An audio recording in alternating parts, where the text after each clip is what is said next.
सर्वमंगलमांगल्ये शिवे सर्वार्थ साधिके शरण्ये त्र्यंबके गौरी नारायणी नमोस्तुते। नवरात्रि के ढेर सारी शुभकामनाएं आप समस्त भक्तगणों को। चैत्र नवरात्रि का महत्व क्या है? चैत्र नवरात्रि क्यों मनाई जाती है? चैत्र नवरात्रि कब से आरंभ हुई? नवरात्रि किसको कहते हैं?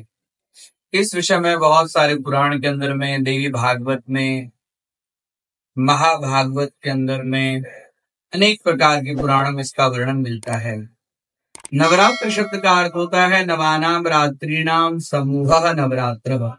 नवरात्रि के समूह को नवरात्र कहते हैं। जितने सारे व्रत हैं, सारे व्रतों में नवरात्र जो व्रत है वो सभी व्रतों का राजा है। नवरात्रि के व्रत करने मात्र से व्यक्ति धन धान्य यश कीर्ति को प्राप्त करता है। चैत्र नवरात्रि आज से आरंभ नहीं है। ब्रह्मा जी ने जो सृष्टि का आरंभ किया था उस दिन से चैत्र नवरात्रि का आरंभ है। चैत्र नवरात्रि के दिन ही जब आदि शक्ति जगत जननी जगदम्बा महिषासुर को मारने के लिए जब तत्पर हुई तो समस्त देवी देवताओं ने प्रतिपदा से लेकर नवमी तक भगवती को अस्त्र शस्त्र अर्पण। हिंदू वर्ष का यदि आरंभ है तो चैत्र शुक्ल भाष। और इतना ही नहीं, ज्योतिष विषय में भी देखा जाए तो काल चक्र के अंतर्गत में सूर्य मेष राशि को यानी कि मेष राशि से आरंभ करते हुए मीन का परित्याग करके मेष राशि में आरंभ होता है। तो मेष राशि मंगल का राशि है।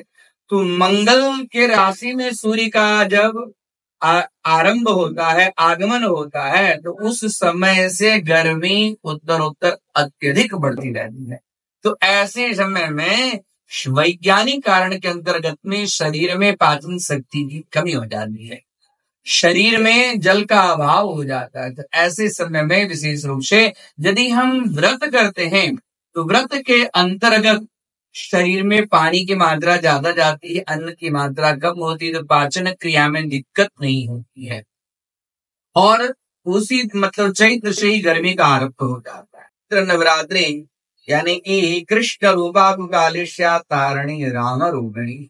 राम रूपिणी अर्थात काली तारा जो महाविद्या है, 10 महाविद्या में द्वितीय विद्या तारा, वह साक्षात भगवान राम स्वरूपा है।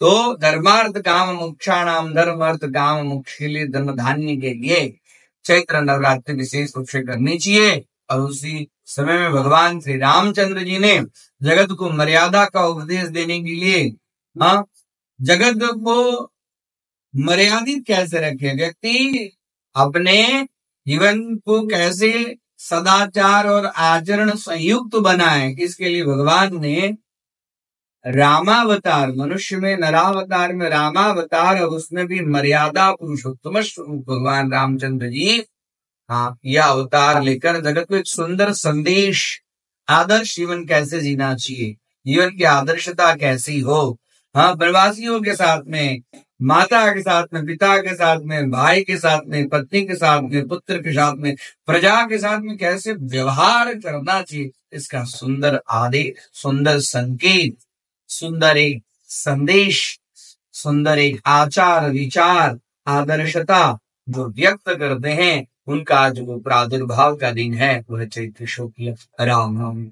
अभी 3 दिन के बाद ही चैत्र शुक्ल रामनवमी आ रही है। तो आप सभी लोगों को भी खास कर विशेष रूप से रामनवमी का व्रत करना चाहिए।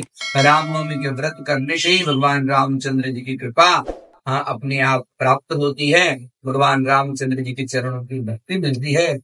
खास करके चैत्र नवरात्रि और चैत्र नवरात्रि में रामनवमी यह विशेष पुण्यप्रद है।